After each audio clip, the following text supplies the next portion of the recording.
Imagine a world where you're making your income every single year without doing a single hour of work. Now, in a sense, probably not completely, but in a sense, that is what retirement is. It's this idea that if we build up enough income, we can actually continue withdrawing a certain amount of money, in this case, our yearly salary, without disturbing that massive amount of wealth. Because it's going to grow over time, because ideally it's invested in stocks and bonds and maybe income producing assets that continue to grow. That's the whole idea of this exercise that we're going to be walking through. But before that, let's do a quick recap of my financials in 2020. Things are going well. I haven't been paid for January yet, but what I have done is updated a couple things in our little chart and graph here. So as you can see, I've added some conservative, aggressive, and super aggressive net worth goals until the end of 2020. Now this is really tough to think about. The way I did it was the conservative one is a $2,000 increase month over month. The aggressive one is about $3,500. And then the super aggressive one is $5,000.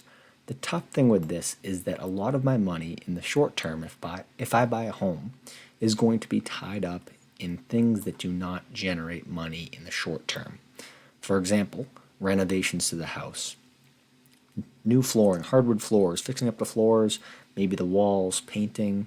There's a lot of stuff that's going to go into it that will not generate any money in the short term. And that will bring down my net worth. I'm already aware of that, but it is a better long-term decision. So that's what I'm probably going to do. And that's why these net worth goals are a little bit difficult to calculate, and I don't really consider them strict goals to follow. Like I said in the past video, it's all about things that I control. So part of that control and part of my dollar cost averaging strategy is now I have a Roth IRA. So that's kind of part of the array of investments that I have available here. This Roth IRA is replacing what was here before, and that was a Robinhood account. What I've done is transfer all those assets, it was only about $300 really, over into this taxable brokerage. So in all the past months for that data, I simply moved it over so that this graph stayed kind of in the same flow that it was before. So at this point, things are going well. I'm looking forward to getting paid a little bit in January. I think the paycheck should be here Friday. And then also at the end of this month, the employee stock purchase plan ends, so that should be a nice little bump to the portfolio. Anyways, I'm very excited about the Roth IRA, just funded it, so we'll see what happens there. Let's jump into this exercise and figure out how long it takes until we can retire with our salary. Now the beauty of this is the simplicity of it.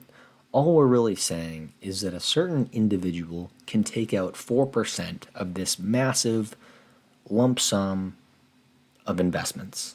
Every single year they can do that in the future. And because it's so large and it's producing dividends, it's paying off interest, it continues to grow even though they're taking out a certain percentage of that. Now, for the purposes of this exercise, I'm just using the 4% withdrawal rate that Fidelity has here. That's all it really is. So how I'm calculating this scenario is we're saying there's an individual that makes $50,000 a year. Now, if this individual in their retirement, once they have this lump sum, wants to take out 4%, what that means is that they would have to have $1.25 million available to them. How did I calculate that? All I did was I took $50,000 divided by 4%, and I got 1.25 million. Now I'm going to share this spreadsheet with you guys so you can actually jump in and check it out yourselves. It's kind of fun to play around with because we can talk about different scenarios of, well, if I save more money per year, or what if the growth of the money is higher or lower. So let's check out the scenario with someone making $50,000. So Joe here is a diligent investor. He does dollar cost averaging. He decides that he's 30 years old now, and what he's going to do is save 20% of his income of $50,000 per year. Now he knows that at the end of his working career, when he retires, what he needs to have in order to withdraw $50,000 is $1.25 million. Now at this rate, let's look at what he would have to do in order to hit that, as in how many years it would take, and potentially some scenarios of how much growth that money would have to have within the asset classes that it's in. So, scrolling down, what we can see, and I've actually highlighted these to make it a little bit easier with this key, is that a 20% savings rate, if the money grew at a 10% growth rate, he could actually retire at 57 after 28 years of investing. Whereas at 7% growth rates and 5% growth rates, he'd have to wait a little bit longer. In fact, he'd have to wait till either 63 or up to 70 years old. The good thing is he's actually going to be able to retire here as long as he sticks with his plan, and he won't have to wait longer than 70. So he's doing okay for himself. Now, here's where things get interesting, because if this individual investor says, hey, I really want to stick to a plan, I want to work harder, I want to put in more time and effort to this, I want to save more money and retire earlier, he can do that. So you guys can jump in and do this yourself, but let's look at another scenario. Let's say he's a little bit crazy and he's working super hard. Maybe he took on a second job or something, or he gave up some sort of luxuries that he has in life that he wants to defer for future gratification, and he's going to save 40% of his income. Now, he's still making $50,000 a year, and we're assuming that he's making that income every single year for his entire life, which I understand is not realistic, and there's other factors here, but we're making this as simple as possible so that we can grasp it and maybe use it for our own financial planning. In this case, now with him saving 40%, you'll notice that that's the red box here, the red highlighted one. He can actually retire at 50 years old after just 21 years of investing with a 10% growth rate. That's not bad at all. And the more that you kind of mess with these numbers and type in different savings rates with your income, you'll see that it falls into a very similar play here. And I've highlighted these for the sake of just quickly analyzing this, but I'm going to leave them highlighted for you guys when I share this spreadsheet. It's pretty fun to play around with. So for my purposes, where I'm at, my salary being $72,750, and we're going to say that conservatively I'm going to save 20% per year. It's the same exact scenario as the friend we were just talking about there, if he was saving 20% on his $50,000 a year income. So once again, I can retire at 57 if I'm only saving 20%, and it's growing at 10% a year. So no matter what value you type in for your income, it's going to fall within the same ranges, okay? And it's kind of cool to know that. You think about how your income is your relative wealth, right? You only make X amount of dollars per year, and someone over there, your neighbor, makes a lot more. Well, if they save the same percentage of you, they're only going to be able to experience the same income in retirement as well. So it totally depends on what your lifestyle is, how much you want to save. For me, I try to be very aggressive about it, at least while I can.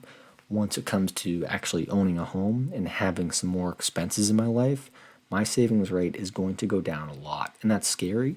But what we have to think about here also is that in time, we're going to be getting promotions. We're going to be getting raises at work. Hopefully, we're going to be earning more money.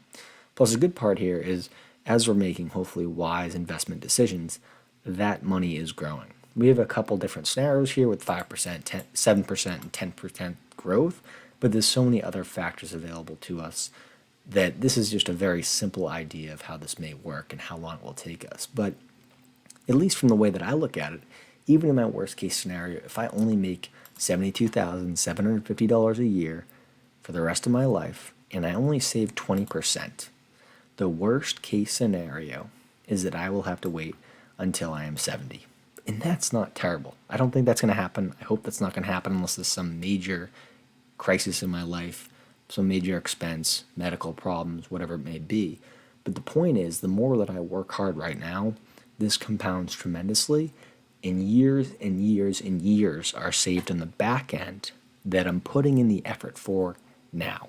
And that part gets me excited because realistically going forward, if I'm able to save some crazy percentages, in my numbers 1.8 mil, well, that means I can hit that before 50. And that's pretty cool to see. So we'll see what happens. It's kind of exciting to look at. I think the more that we pay attention to this and the more that we understand just how much we control out of this array of investments, that it's more about how much money we put in on a monthly basis, we start to see the growth. We really do. And it's exciting. I mean, we're going forward. I'm looking forward to 2020. We have a lot going on. We have a great community that we're building here on YouTube with some really awesome folks in the investor community. So let's keep up the good work, keep on track, keep on with our plans, and we'll see what happens. What I'll leave you with is that wealth is largely relative, and at the end of the day, it really comes down to what you want. There's a certain amount of money that you make per year, and you get to decide how much of that you save and how much you invest. And at the end of the day, that's the number that decides when you get to retire, how much you get to retire with, how much you get to enjoy your later years.